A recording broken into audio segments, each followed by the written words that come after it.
Buenas noches, que Dios les bendiga. Vamos a continuar con nuestro estudio y quiero que por favor me acompañen a Romanos capítulo 11. Ustedes recuerdan que yo les había dicho que el capítulo 9, el capítulo 10 y el capítulo 11 eran capítulos de profecía. ¿Se acuerdan? Eso significa que es lo que estaba escrito que iba a suceder con lo que mencionan ellos. Estos capítulos, por ejemplo, con la elección de Israel, estaba profetizado desde el Antiguo Testamento que Israel había sido elegido por Dios. También estaba profetizado de que la justicia era por fe. También estaba profetizado que Dios se guardaría un remanente de Israel. Es lo que vamos a ver ahora en el capítulo 11. Si usted está notando, el tema hoy se llama el remanente de Israel. El remanente de Israel. Y a la par puede poner la restauración del pueblo. El remanente de Israel y la restauración del pueblo. Eso es lo que vamos a ver en este capítulo 11. Vamos a ver si nos da tiempo de poder ver los versículos del 1 al 10, que es lo que habla de esto, y nos quedaría solamente de ese capítulo dos temas. Bueno, en medio de los dos temas está la salvación de los gentiles, pero vamos a ver cómo nos va con estos capítulos, con este capítulo de los versículos del 1 al 10. Estamos entonces en Romanos 11. Les ruego por favor tener una señal ahí en Romanos 11, ¿verdad? Porque si en algún momento vamos a algún texto de la Biblia, ya sea del Antiguo Testamento o igual del Nuevo Testamento, al final vamos a volver a regresar a Romanos, entonces para que no pierdan Romanos 11, ¿de acuerdo? Bien, ahora, después de explicar Pablo que el pueblo de Israel no iba tras la justicia de Dios y de hacer notorio su amor por su pueblo Israel, Pablo explica en qué condición queda entonces el pueblo de Dios. Y dice en el versículo número 1 de Romanos 11, digo pues, y pregunta, ¿ha desechado Dios a su pueblo? Esa es la pregunta que hace en la primera parte, ¿verdad? La palabra desechado ahí significa empujar a un lado, apartar a un lado temporalmente. No es definitivo, sino temporal. ¿Ok? No lo apartó a un lado para siempre, no. Porque Dios tiene un plan con su pueblo escogido. Y ese plan se va a cumplir. Pase lo que pase con Israel, se porten como se porten, hagan lo que hagan, sean lo que sean, Dios tiene un plan con ese pueblo. Y ese plan se va a cumplir porque es palabra de Dios. Amén. En el segundo libro de Samuel, capítulo 7, verso 23 al 25, segundo libro de Samuel 7, del 23 al 25, dice: este Samuel es del Antiguo Testamento. Él es profeta y juez. Samuel. Dice el verso 23 del segundo libro de Samuel, capítulo 7. Pregunta: ¿y quién como tu pueblo? ¿Cuál pueblo? Israel. Bueno, ahí dice: ¿y quién como tu pueblo, como Israel, nación singular en la tierra? Singular es única, muy diferente. Porque fue Dios, ¿quién fue? Dios, para rescatarlo por pueblo suyo y para ponerle nombre ¿Se acuerdan que ese pueblo no tenía nombre y Dios le cambió el nombre a Jacob y le puso Israel? Y a partir de los hijos de él salieron las 12 tribus de Israel y así se llamó el país. Y dice, y para hacer grandezas a su favor. ¿A favor de quién? Del pueblo de Israel. ¿Y qué más? Y obras terribles a tu tierra. O sea, al territorio que era la tierra que le había prometido. ¿Por qué? Por amor de tu pueblo. No porque el pueblo hiciera cosas o mereciera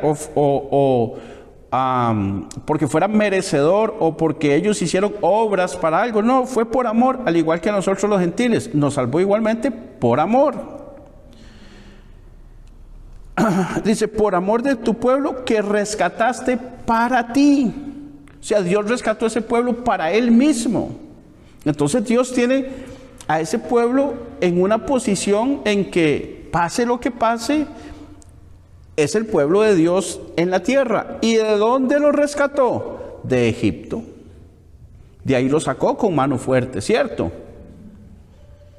Dice, de las naciones y de sus dioses.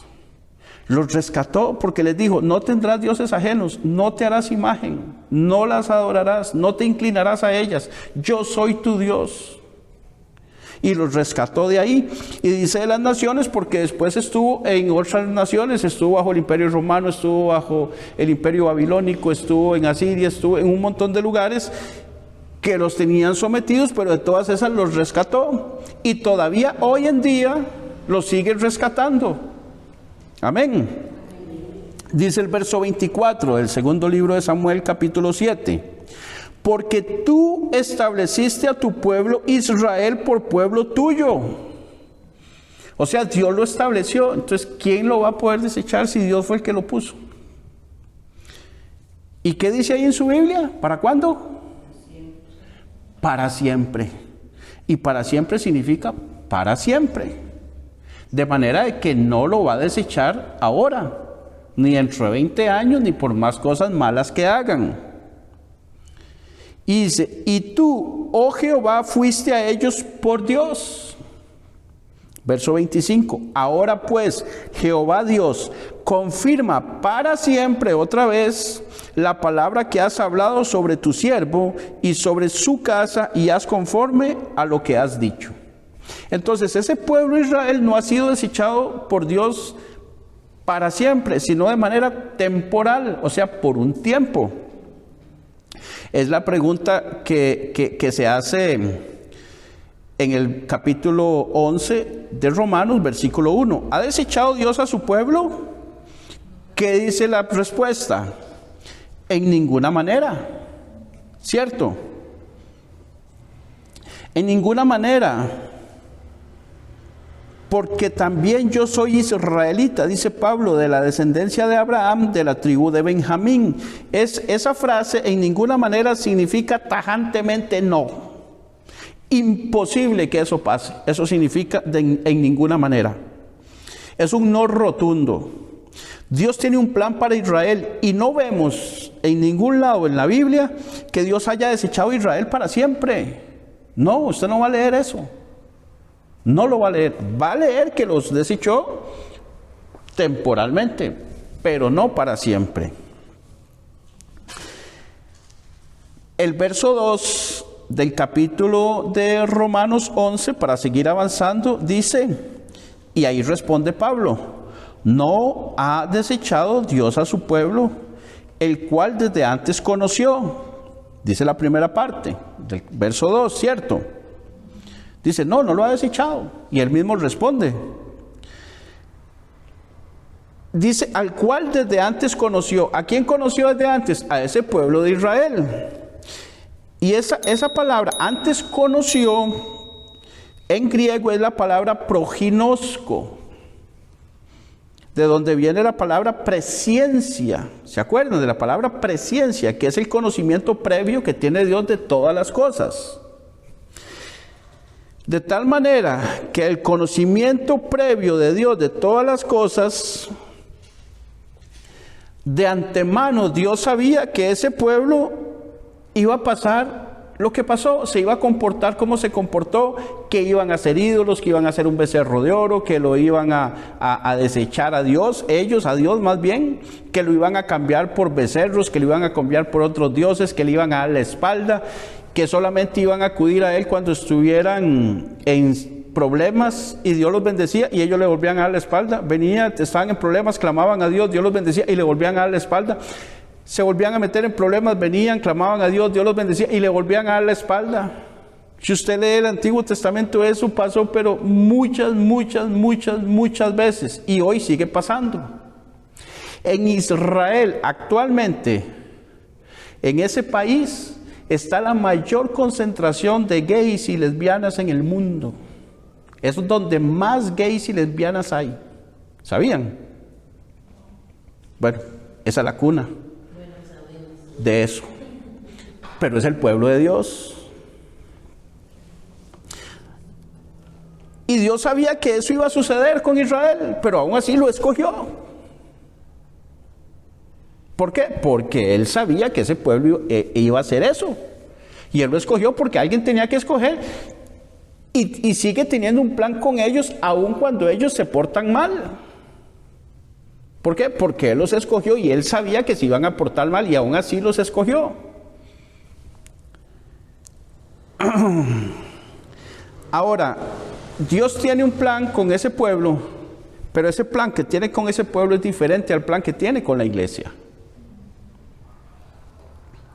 Los planes de Dios se cumplen y se cumplirán en nosotros que somos la iglesia también. Así como se van a cumplir los que se van a cumplir con Israel en el tiempo que Dios ha establecido. ¿Recuerdan lo que dice Romanos 8:29? Romanos 8:28 dice que a los que aman a Dios todas las cosas les ayuda para bien, esto es, a los que conforme a su propósito son llamados. Y el 29 dice: porque a los que antes conoció también los predestinó para que fuesen hechos conformes a la imagen de su Hijo, para que Él sea el primogénito entre muchos hermanos. Y el verso 30 de Romanos 8 dice: y a los que predestinó, a estos también llamó. Y a los que llamó, a estos también justificó. Y a los que justificó, a estos también glorificó. ¿Qué significa todo eso? Bueno, primero que Dios no desecha para siempre. Ni a Israel, ni a usted o a mí, si somos hijos. Por más mal que se porte, Dios no la va a desechar para siempre. La puede hacer a un lado, lo puede hacer a un lado, temporalmente. Pero para siempre no. ¿Por qué? Porque nosotros estamos en el proceso de glorificación. Nosotros ya fuimos justificados, ya fuimos llamados, pero no hemos sido totalmente glorificados. ¿Qué es la glorificación? Es ir siendo limpiados cada vez más nosotros del pecado, de nuestras malas acciones, de nuestros malos pensamientos, porque todavía hay. Ya no hay la misma cantidad ni se practica igual que hace 1 año, 2 años, 3 años, 5 años, 20 años, no sé cuántos tiene usted de estar en Cristo, pero usted es muy diferente. Hay muchas cosas que usted ya definitivamente no hace, ni por la mente le pasa, pero hay otras que todavía andan por ahí dando vueltas, que todavía cuestan. Bueno, ese es el proceso de glorificación. Pero si no somos limpios por nuestras decisiones, o sea, vamos a ver, Dios quiere glorificarme y quiere limpiarme, pero resulta que yo decido no querer ser limpio por Dios y hago lo que yo quiero. Meto la pata cada rato, hago cosas que no convienen, hago cosas que no agradan, entonces es por mi decisión que no estoy siendo limpio. Bueno, Dios nos puede hacer a un lado temporalmente. Después de la disciplina, te vuelve a traer. ¿Pero por qué tienes que pasar? Por la disciplina. Es cuando usted siente, no siento a Dios, siento que me abandonó, siento que estoy mal, se me bajaron las pilas, se me bajaron las baterías, espiritualmente estoy bajo. Pero no te has echado para siempre. Estás bajo una disciplina por mal portado, o por mal portada. Pero después de eso Dios nos vuelve a traer y sigue trabajando con nosotros. Dice la palabra de Dios que el que empezó en nosotros la buena obra la perfeccionará hasta el día de su venida. Entonces nosotros estamos en un proceso de perfeccionamiento, pero tenemos que poner de nuestra parte sabiendo que estamos en ese proceso y que tenemos que hacer lo que nos corresponde hacer como hijos de Dios. Y cuando se vienen tantos procesos hacia uno, o sea, está perfeccionando. Claro, claro. Es como el alfarero cuando está con el barro, ¿verdad? ¿Qué hace? Le empieza a quitar las piedritas, le empieza a quitar las cosas que hacen aspereza, le vuelve a echar agua, le vuelve a hacer de nuevo. Usted ve que la levanta y la hace grande y después la baja y la hace para arriba. Y todo eso es para ir viendo que no queden piedritas, asperezas, basura en el barro para que quede perfecta. Y el barro, que somos nosotros, podemos decir, pero yo siento que Dios me va para allá. Bueno, te está trabajando. Cuando una persona llega al médico porque tuvo un accidente en moto, por poner un ejemplo, y se raspó las piernas, se raspó la pierna y se raspó el brazo, y tiene casi que en carne viva la piel, se le metieron muchas piedritas, ¿verdad? Ahí, ¿qué hace el médico? Empieza a sacarlas. Eso duele, sí, pero lo está curando. Duele, sí, es incómodo, sí, pero te está curando. Duele mucho y todo, y lo lavan. Y a veces dicen que las enfermeras son muy conchas. No, es que tienen que quitar toda la piel muerta y todo lo que está mal ahí, y eso duele, pero es para el propio bien del paciente. Bueno, Dios igual con nosotros trabaja igual y nos quita lo que es pecado, lo que no sirve, lo que está mal. A nosotros nos duele, pero es necesario y es beneficioso para mí. Amén. De modo que es mejor que Dios trabaje con nosotros, pero por las buenas, y no porque tengamos que ser disciplinados. ¿Qué hago para no tener que ser disciplinado? Pues hacer lo que la palabra de Dios dice, obedecerlo. Hacer lo que el pastor nos dice cada domingo con respecto a la palabra. Ok, yo voy a trabajar en esto en mí. Voy a ver qué de esto necesito, qué es lo que no tengo, en dónde tengo que poner más énfasis, y voy a trabajar. Voy a empezar a leer la Biblia más a menudo. Voy a empezar a escudriñarla más a menudo. Voy a ir a los estudios más a menudo. Después del estudio voy a anotar y voy a ir a mi casa y voy a estudiar esas palabras de proginosco y qué es eso, y el hebreo y el griego. ¿Será que William de verdad está enseñando bien? ¿Y si me equivoco? ¿Y si digo algo malo y usted se queda con eso y piensa y no investiga y no averigua? Hay que tener mucho cuidado. Vamos a ver, cuando uno enseña, pues es bueno que le pongan atención y que tengan cierta consideración de confianza, pero no, investigue.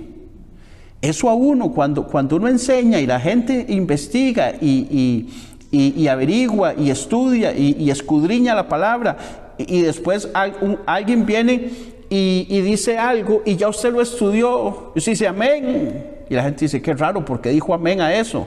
Bueno, porque sí, tenía que decir amén. Como cuando no sé si fue el anterior o en la trasanterior jueves, que hablamos de que Cristo era piedra de tropiezo y roca de caída. Alguna gente decía, ¿cómo? ¿Cristo piedra de tropiezo y roca de caída? No, jamás, Dios no puede ser. Bueno, pues sí era Él. Y después explicamos por qué. Entonces, cuando alguien solamente lo menciona, ya nosotros sabemos que sí y por qué. Y no nos quedamos sin entendimiento, sino que somos sabios con la sabiduría que da Dios. Entendidos, conocemos y sabemos, no nos quedamos en la ignorancia, sino que tenemos la sabiduría y la original, la sabiduría y la que es de Dios. Amén. Sigue diciendo en el versículo 2, habíamos leído, no ha desechado Dios a su pueblo, al cual desde antes conoció, y pregunta, ¿o no sabéis qué dice de Elías la Escritura? ¿Cómo invoca a Dios contra Israel diciendo? Eso termina diciendo el versículo, ¿verdad? Ahora, ¿qué dice de Elías la Escritura? ¿Qué es lo que dice? Bueno, en el primer libro de Reyes, acompáñenme al primer libro de Reyes, capítulo 18. Primer libro de Reyes, capítulo 18. Y los versos del 20 al 22.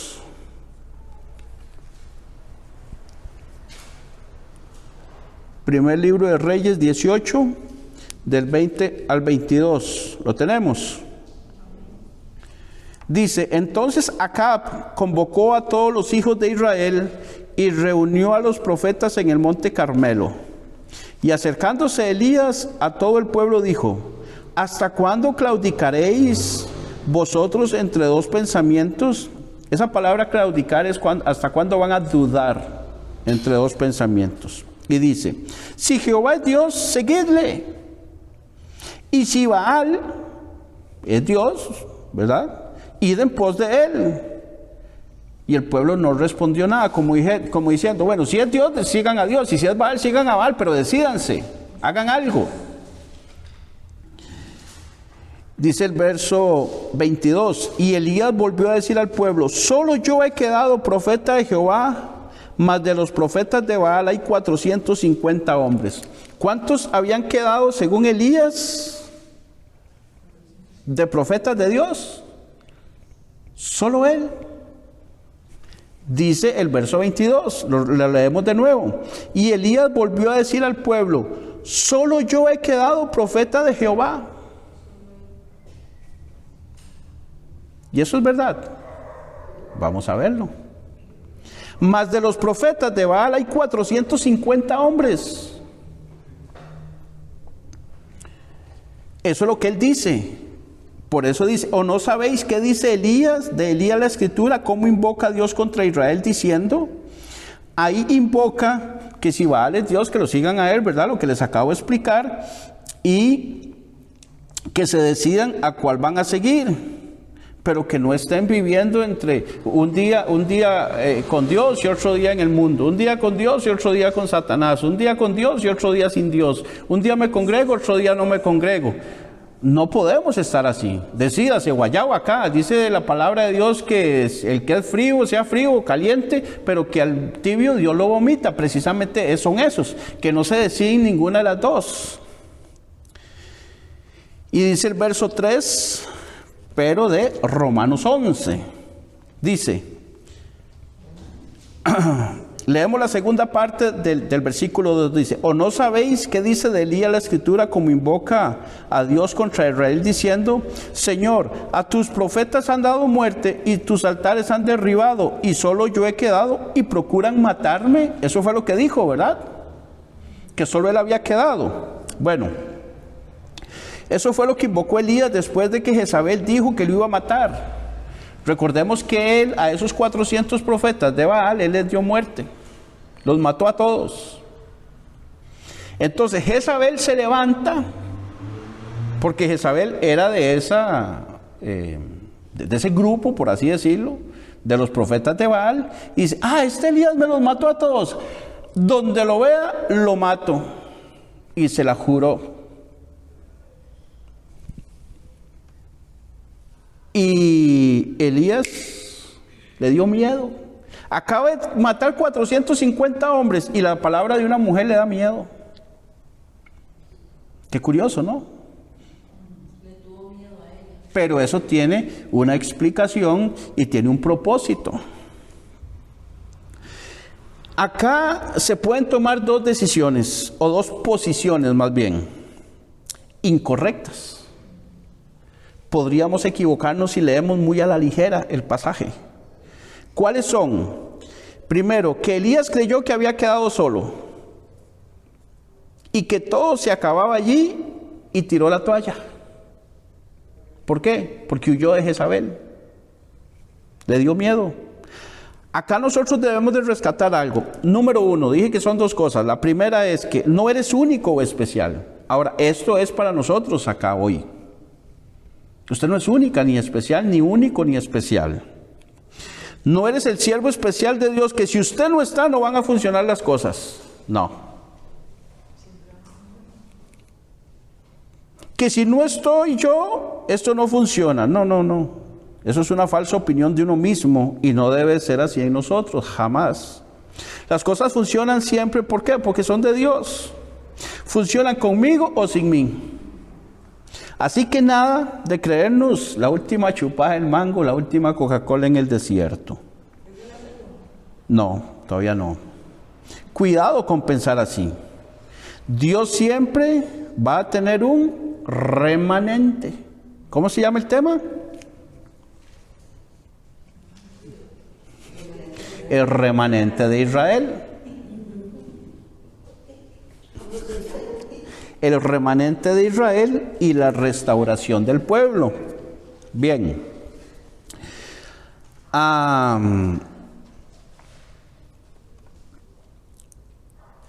uno no se le puede subir a la cabeza cuando Dios lo está usando, como usó a Elías.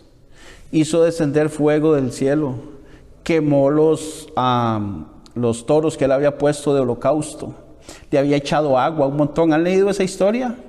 Que les echó agua y agua y agua y agua y agua. Sí, ¿qué va a quemar usted si está lleno de agua? Todo húmedo y mojado.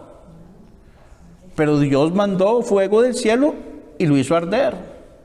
Mientras que los profetas de Baal hicieron y deshicieron y nunca cayó nada. ¿Por qué? Porque le están adorando y pidiendo a un Dios falso. Y después de semejante acción y matar a 450 hombres, ¿cómo se creía Elías? Probablemente. O sea, aquí yo soy el carga. Aquí yo soy el especial. Y dice, y solo yo he quedado. Y procuran matarme. Y puede ser, no digo que Elías tenía esa posición o ese pensamiento, porque la Biblia no me lo dice. Pero yo tengo que cuidarme de ese pensamiento. El segundo, o el número 2, es tampoco pensar que Dios abandonó todo, porque no vemos las cosas funcionar como nosotros pensamos o queremos. Ahora, volvamos otra vez al primer libro de Reyes. Habíamos ido al capítulo 18, ¿verdad? Ahora vayamos al 19, que es el que sigue. Primero de Reyes 19, 13 y 14.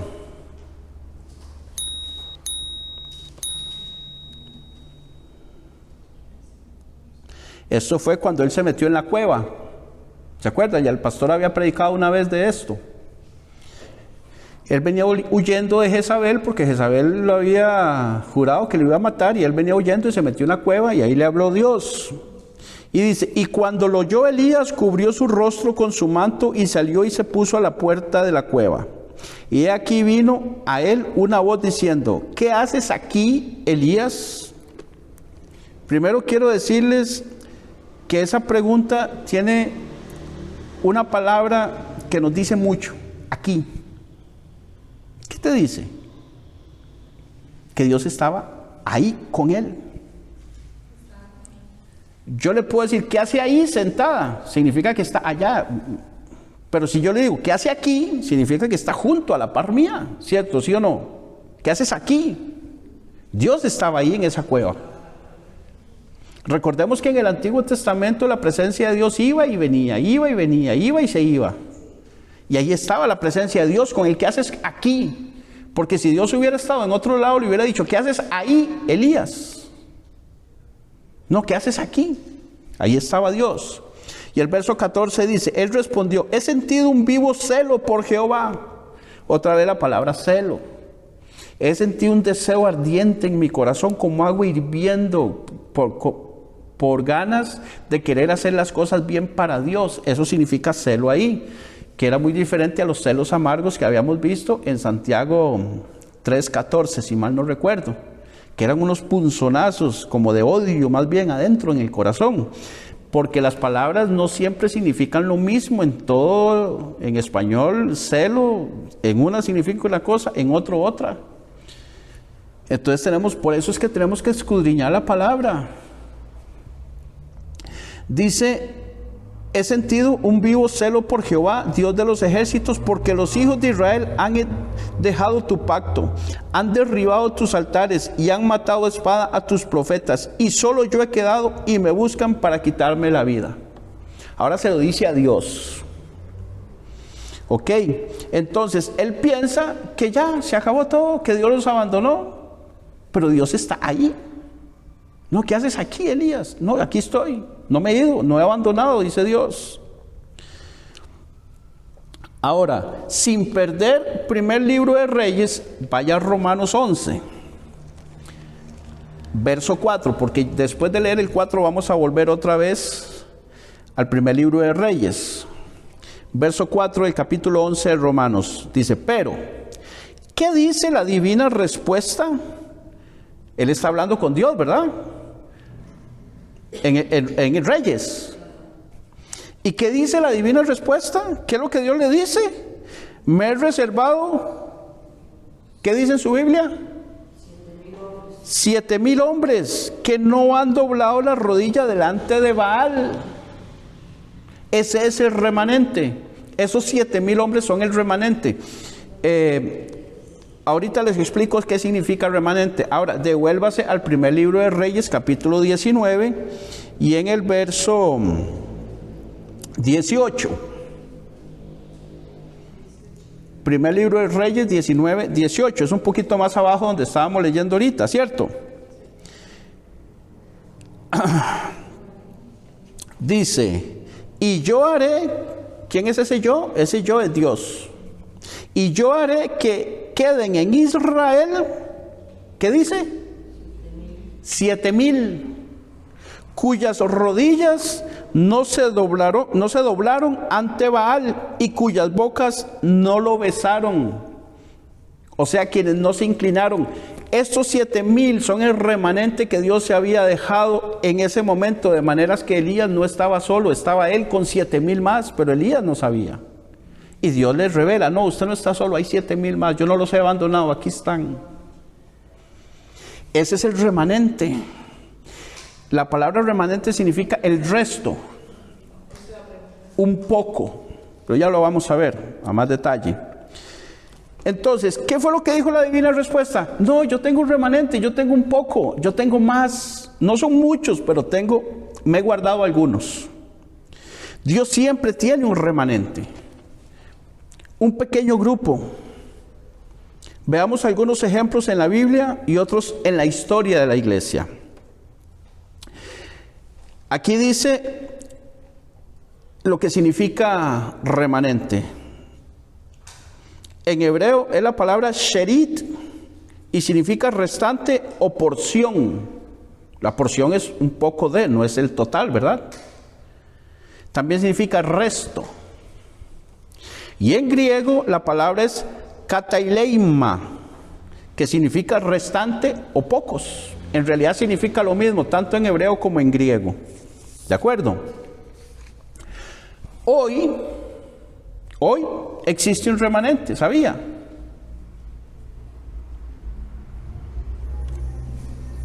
Ustedes son remanente. Yo soy remanente. Ahora, ¿qué significa remanente? Pocos, el resto. Somos unos pocos los que perseveramos. Los demás no están. Ahora, no quiero decir con eso que los que nos vinieron hoy ya no son hijos de Dios y están desechados y no son iglesia. No, yo no estoy diciendo eso. ¿Verdad? Por aquello. Que se entienda bien. Pero no son remanentes. No, puede ser que sí, pero no vinieron hoy, nada más. Por alguna razón. El remanente es el que se mantiene firme en las cosas de Dios siempre. Ajá, de manera que en esta iglesia, vamos a ver,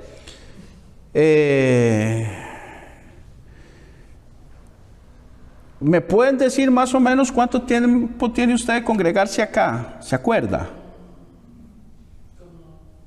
Más de 2 años. Más de 2 años. ¿Usted? Igual, parecido.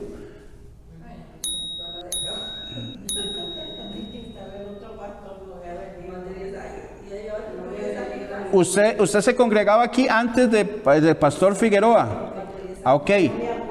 No, está bien. Entonces usted tiene, quiero contar, excelente el ejemplo. Quiero contar que usted ha estado en números redondos los 10 años que ha estado el pastor acá. ¿Cierto? Ok, ahora, ¿cuántas personas ha visto usted venir a esta iglesia desde el primer año que vino el pastor Figueroa y que definitivamente ya no están? Pero no solamente que no están en la iglesia, no, sino que realmente uno sabe que se fueron para el mundo. ¿Ha visto? ¿Ha conocido? ¿Cuántas personas de las que venían al principio no están en la iglesia? No se congregan ni aquí ni en ningún lado. Muchos. Como yo de los que estaban aquí, aquí eran los más conocidos. No diga nombres, porfa. Como le dijera yo, algunos los miro como que andan medio así, pero en veces vienen a la iglesia, pero no sé cómo andan con Dios. Por eso, pero de los que venían al puro principio, la gran mayoría no están, ¿sí o no? Si no están, pero van a otras iglesias. Ajá, ahí voy. Puede que estén yendo a otras iglesias y sean remanente, pero de esos muchos no van ni a otras iglesias y no son remanente. ¿Por qué? Dice la palabra de Dios que Él se había reservado 7,000. Según los eruditos y los estudiosos de Israel, habían salido más o menos como 2 millones de personas de Egipto. Y ya tenían en el primer libro de Reyes, ya ellos tenían tiempo de estar en la tierra prometida, de modo que se habían multiplicado. Pero pongámosle que eran los mismos 2 millones. 7,000 de 2 millones, ¿son muchos o pocos? Pocos, ¿sí o no? Significa que siempre son pocos. La palabra de Dios dice, un par de versículos, muchos son los llamados, pocos los escogidos. Ancha y espaciosa es la puerta que lleva a la perdición, y angosto y estrecho es el camino que lleva a la vida eterna, y pocos son los que lo hallan. Entonces, nosotros no podemos, dos cosas, les repito, ni creernos que yo soy el papá de los tomates y que yo soy aquí el carga y que sin mí eso no funciona y que yo soy la mano derecha del pastor y que el pastor, no. Pero tampoco puedo creerme que porque somos poquiticos Dios ya nos abandonó y nos tiró para arriba, no. Sigamos sabiendo de que siempre vamos a ser pocos. Pero la perseverancia es mía. Recordemos que la salvación es personal. Escapa por tu vida, le dijo Dios a Lot. Entonces, yo me duelo. Claro que no estén todos. Pero eso no puede hacer de que yo me devuelva y me quede estancado. O me devuelva a ir a buscarlos y traerlos. No, yo voy para adelante. El que quiera venir conmigo me lo llevo. Y el que no, yo no me devuelvo ni me detengo por él. Amén. Ok, le decía que íbamos a ver algunos ejemplos, ¿verdad? Yo voy a mencionar algunos versículos, los voy a leer rápidamente para ganar tiempo. Si usted quiere los anota, si es rápido para buscar en la Biblia, los puede buscar conmigo.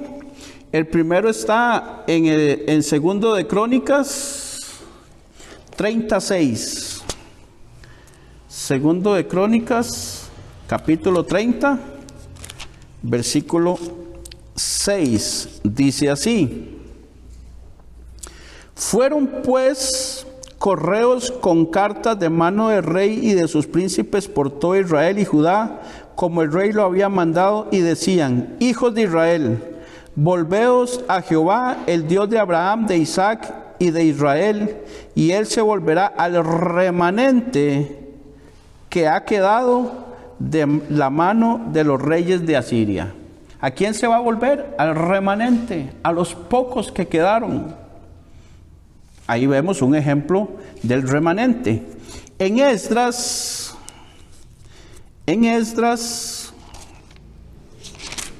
un poquito más adelante ahí,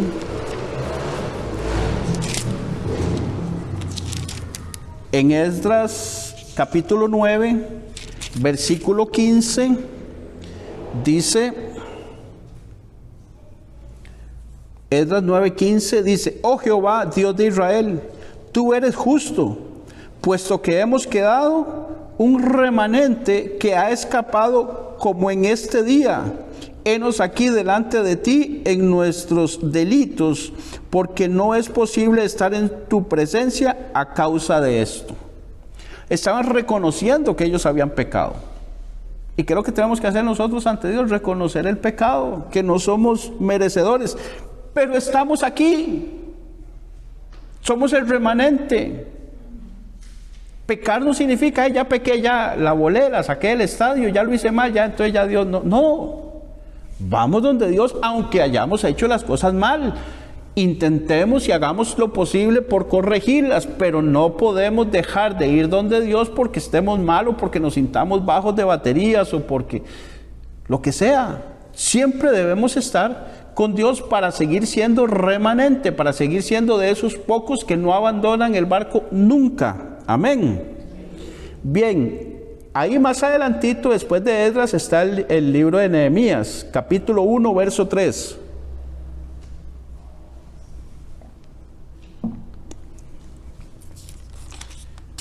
Si usted le da la vuelta a una página en mi Biblia, dice Nehemías 1:3.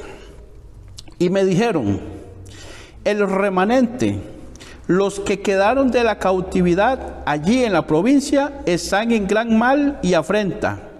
Y el muro de Jerusalén derribado, y sus puertas quemadas a fuego. Había quedado un remanente. ¿Y qué hicieron? Porque estaba todo destruido. Ponerse a trabajar. Y levantaron los muros de la ciudad. ¿Qué hacemos nosotros cuando todo está? ¿Qué debemos hacer nosotros cuando las cosas están mal? Corregirlas. Cuando algo se destruyó, pues volverlo a construir. Cuando algo se echó a perder, corregirlo y arreglarlo. No nos vamos a poner a llorar sobre la leche derramada. ¿Qué vamos a hacer con nuestra vida? Cuando pasó algo, corrijamos y echemos y vamos para adelante y sigamos. Amén. Isaías 37:32. Un poquito más adelante ahí, Isaías 37:32 dice también: porque de Jerusalén saldrá un remanente, y del monte de Sión los que se salven. El celo de Jehová de los ejércitos hará esto.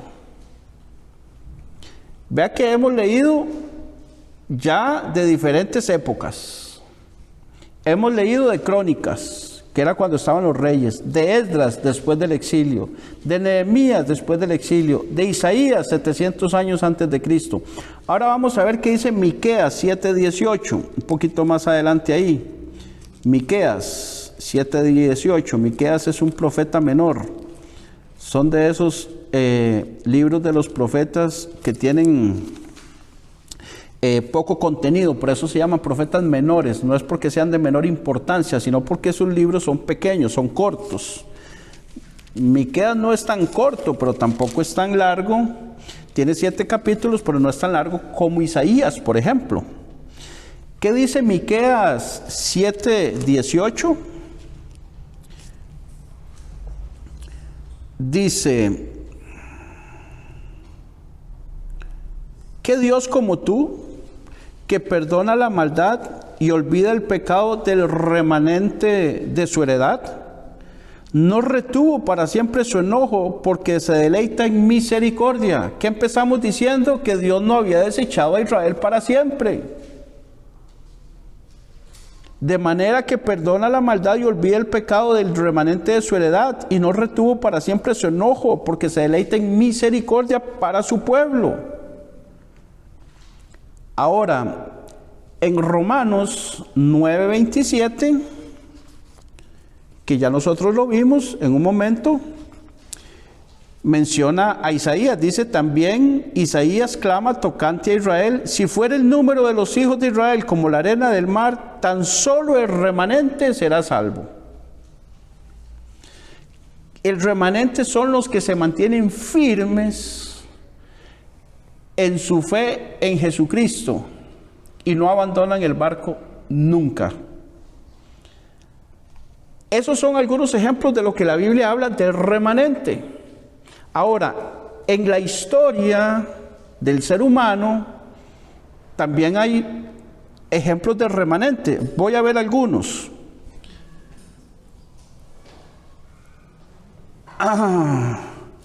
Allá en el año 1300 después de Cristo, ponga atención, ahorita no vamos a leer Biblia, por favor. En el año 1300 después de Cristo, esto fue 200 años antes de que Cristóbal Colón viniera a América, para que se hagan una idea. En ese momento se dio origen o un impulso a la reforma protestante liderada por Martín Lutero. Martín Lutero la hizo hasta 1500 y algo, pero ya desde 1300 se venía trabajando en eso. Otras personas, los dos proto-reformistas, se llama así porque la palabra proto significa primero en griego, o los primeros reformistas más conocidos son el teólogo y sacerdote inglés John Wycliffe. Ese nació en 1330 y murió en 1384, y el otro era un sacerdote bohemio llamado Jan Hus o Juan Hus. Ese nació en 1369 y murió en 1415. Wycliffe inspiró a Hus, cuyos esfuerzos fueron el motor de las guerras husitas. Eso significa que no fueron guerras para matar gente, sino para sostener la verdad del Evangelio. Y eso se dio entre 1419 y 1434. Vea de cuándo estamos hablando. Lo que pasa es que hay otros antes, pero yo quise tomar estos. Y también ellos fueron los que inspiraron a la Reforma Bohemia en 1380, de 1380 a 1433. Dos de los primeros intentos de reforma fueron esos: la guerra husita y la Reforma Bohemia. Ahora, Martín Lutero se referiría más tarde a Hus, que fue ejecutado en 1415 como hereje. ¿Pero era hereje? No. ¿Quiénes dijeron que era hereje? El Papa del momento, el Papa de la Iglesia Católica. Pero él no era hereje, él estaba en la verdad. Pero como se les paseó en el negocio a la Iglesia Católica, entonces, no, como tenían el poder, dicen es hereje y muere, y lo mataron. Y eso lo hicieron como un modelo, como para que diga, esto es lo que le pasa a los cristianos que están en la búsqueda de una verdadera relación con Dios. No lo dijeron con esas palabras, pero no dejaban que la gente lo hiciera. En ese tiempo no se leía la Biblia, era prohibido por la Iglesia Católica que los feligreses leyeran la Biblia, solo la podían leer los sacerdotes. Y decían lo que querían y la gente no sabía si era verdad o no, porque no la podían leer, no la tenían.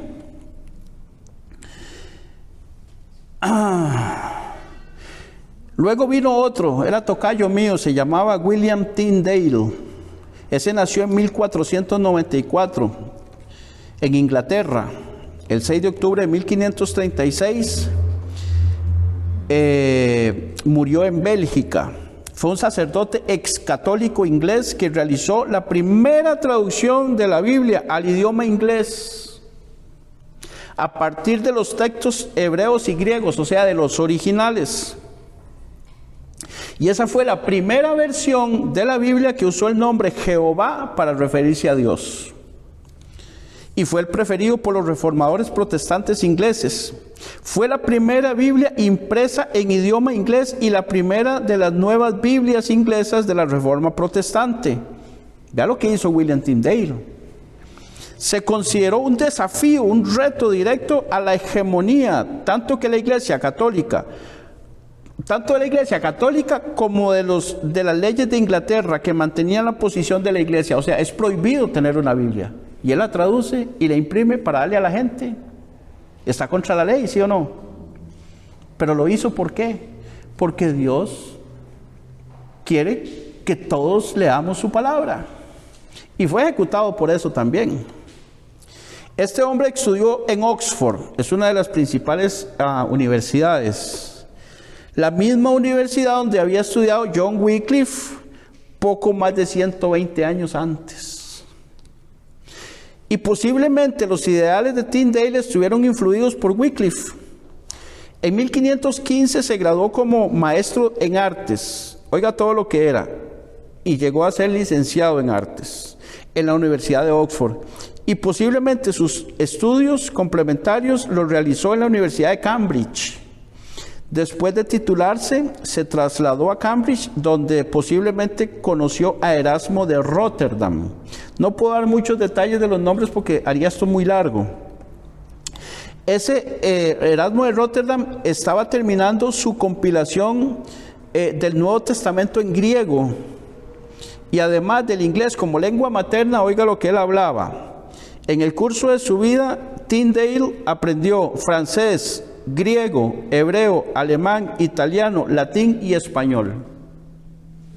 Entonces él no tradujo una Biblia ahí a lo que cayera, no, él sabía.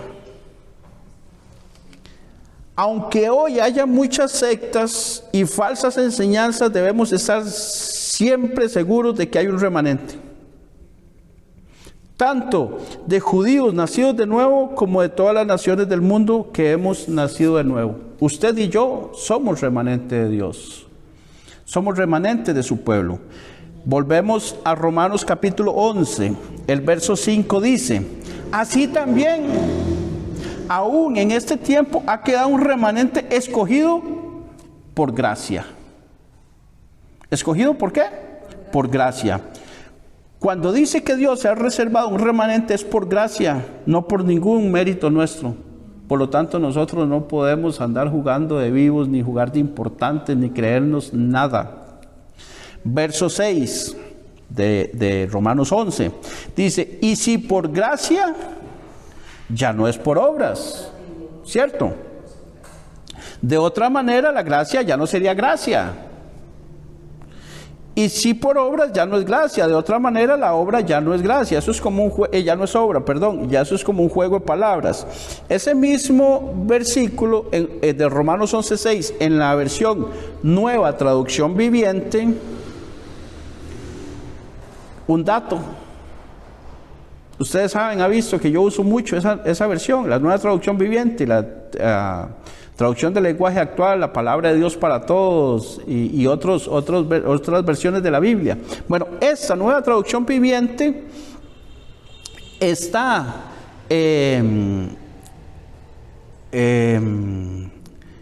distribuida, y actualmente quien la imprime y quien tiene los derechos para poder imprimir y distribuir esta Biblia a nivel mundial es Tyndale House Foundation, o sea, la casa Fundación Tyndale. Le pusieron el nombre de él en honor a esa Biblia.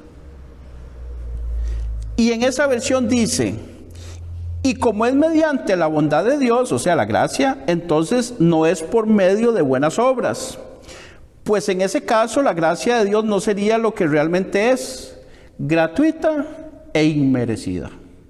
Ni la merecemos ni la podemos comprar, así es que no juguemos de vivos.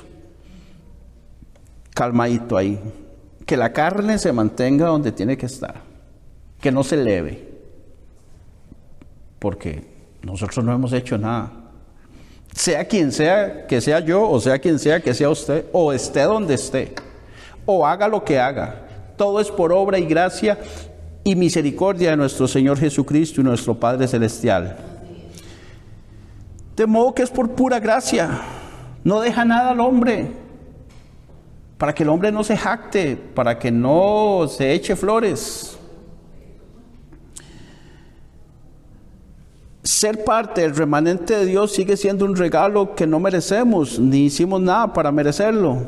Así que no debemos de creernos más, sino ser humildes. Debemos mantener los pies en la tierra y la humildad siempre.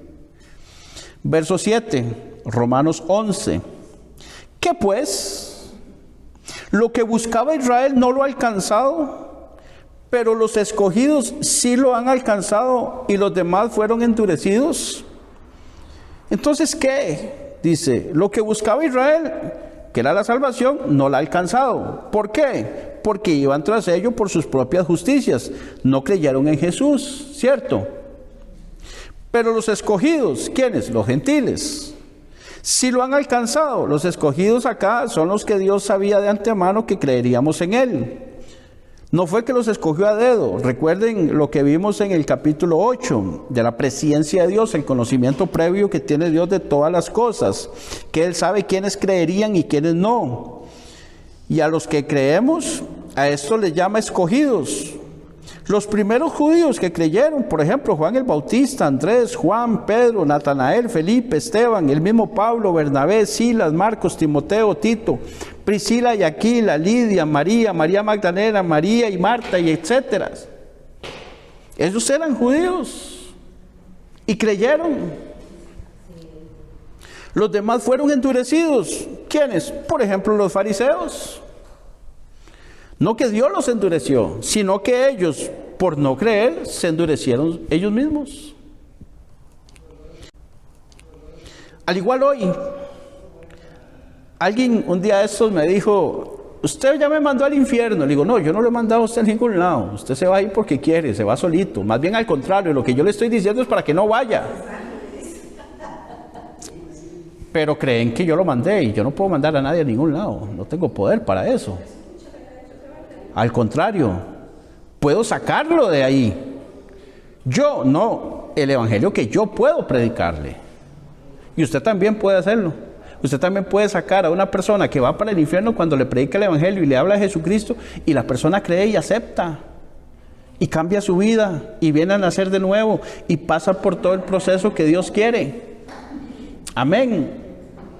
Por usted, no, porque usted le predicó el evangelio, que es lo que hace que la persona cambie. Amén.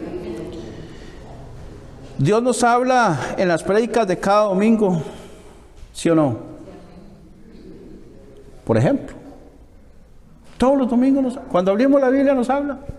Hoy está hablando. Algunos no hacen caso, no arreglan su vida espiritual, pasan por alto. ¿Y qué pasa con eso? Se van endureciendo poco a poco.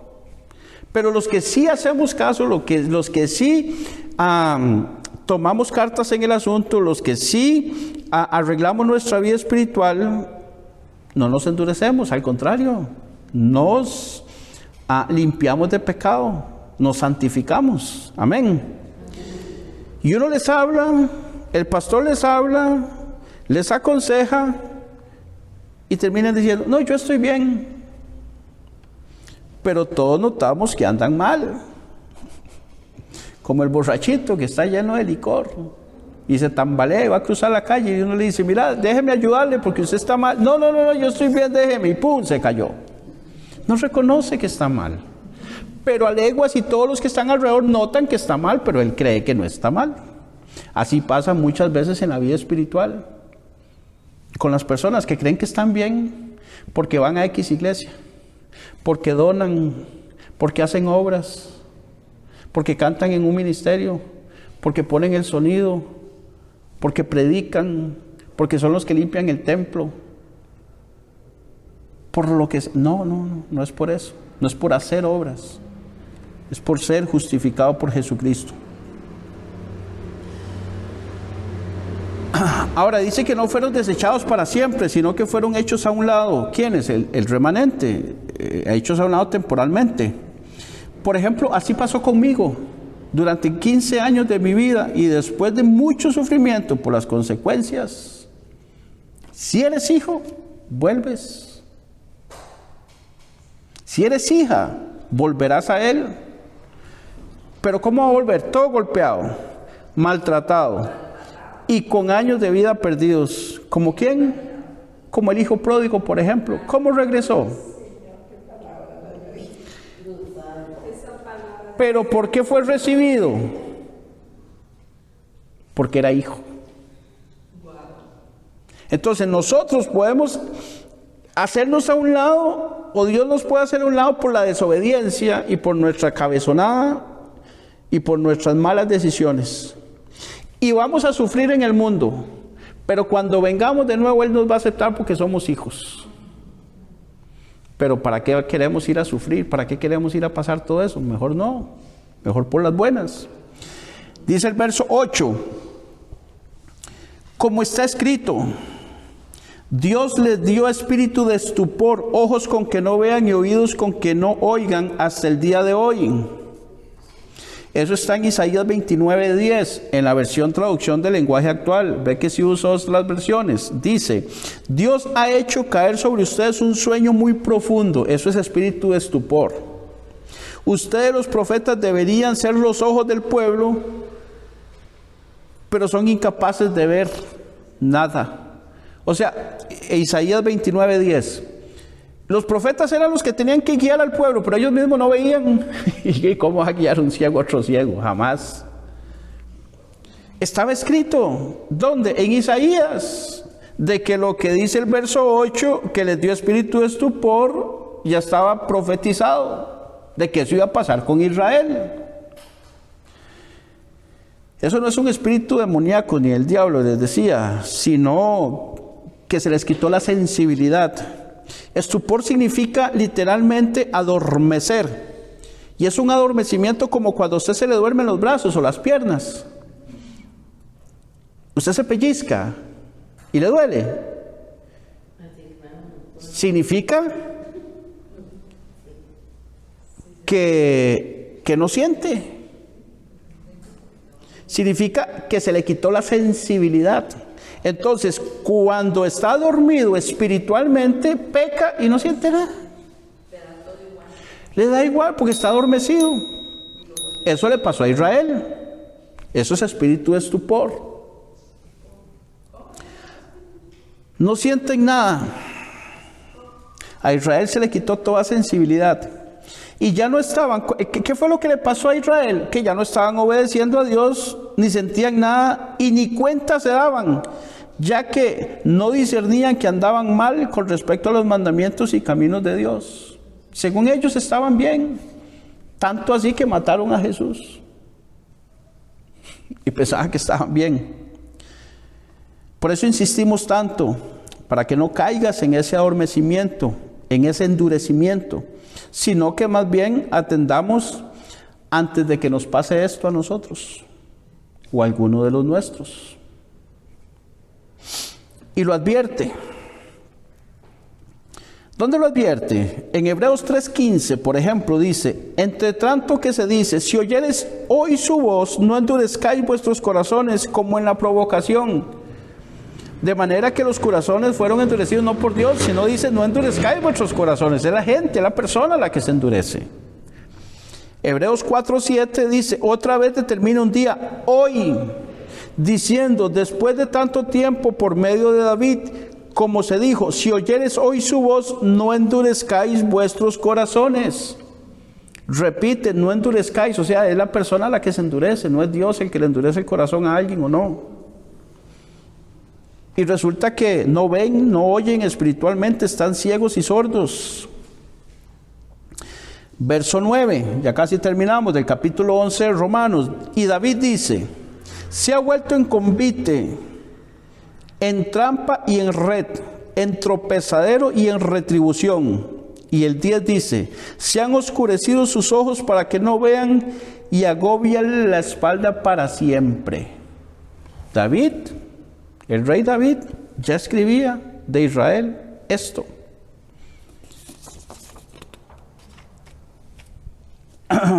Ese mismo versículo, en la Nueva Traducción Viviente, la de la Fundación Tyndale, dice, también David dijo, que su mesa de abundancia se convierta en una trampa, en un engaño que los lleve a pensar que todo está bien, que sus bendiciones los hagan tropezar y que reciban su merecido. Que sus ojos queden ciegos para que no puedan ver y que la espalda se les encorve para siempre. En la versión William Villalobos, yo lo escribí así: échales a perder la fiesta. Eso es lo que le está diciendo David a Dios. Échales a perder la fiesta, y más bien que sus fiestas los lleven a caer en una trampa, y después que se den cuenta, castígalos, haciendo que sus ojos no vean nada, y aún sus espaldas se doblen como si llevaran una pesada carga. Joróbale la espalda por majaderos. ¿Se entiende, verdad? La pregunta ahora es: ¿voy a ser yo remanente o no? Eso es una decisión muy personal. ¿Por qué? Porque hoy estamos acá. Y yo no sé, porque en realidad no lo sé, qué problema puede tener usted en este momento. Yo no sé por qué situación puede estar pasando usted por este momento. Puede estar pasando por una situación más o menos, puede estar pasando por una muy grave, puede tener su corazón destrozado. Puede ser que usted no entienda lo que está pasando. ¿Por qué me está pasando esto a mí, Dios? ¿Por qué lo permitiste?